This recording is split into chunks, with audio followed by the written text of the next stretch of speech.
জয় মা তারা, জয় গুরু বামদেব। একজন সাবস্ক্রাইবার কমেন্ট করেছেন যে গর্ভবতী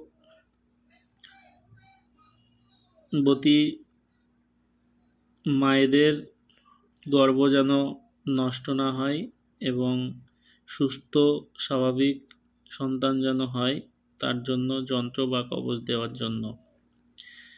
এই যন্ত্রটি গর্ভস্তম্ভন যন্ত্র। এই যন্ত্রটি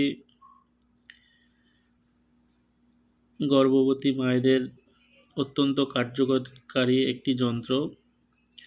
যন্ত্রটি ব্যবহারের বিধি: রবিবার দিন মূলা নক্ষত্র থাকবে এমন দিনে যন্ত্রটি অঙ্কন করতে হবে। যন্ত্রটি অঙ্কন করার জন্য ভূর্জপত্রের ওপরে কেশর, কাস্তুরী ও গ্রোচনা মিশিয়ে যন্ত্রটি লিখতে হবে এবং যন্ত্রটি লেখা হয়ে গেলে একটি মাদুলির মধ্যে ভরে যন্ত্রটি বা তাবিজটি ধারণ করতে হবে বাহুতে অথবা গলায়। এটি ধারণ করার ফলে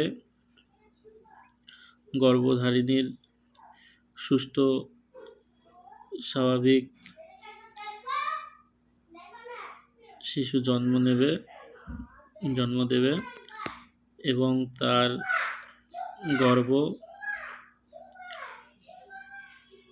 সুস্থ স্বাভাবিকভাবে থাকবে, কোনোভাবে নষ্ট হবে না, কোনো ক্ষতি হবে না। যন্ত্রটি ব্যবহার করে দেখুন, উপকার পাবেন যাদের প্রয়োজন। সবাই ভালো থাকবেন, সুস্থ থাকবেন। জয় মা তারা, জয় গুরু বামদেব। সবার মঙ্গল হোক।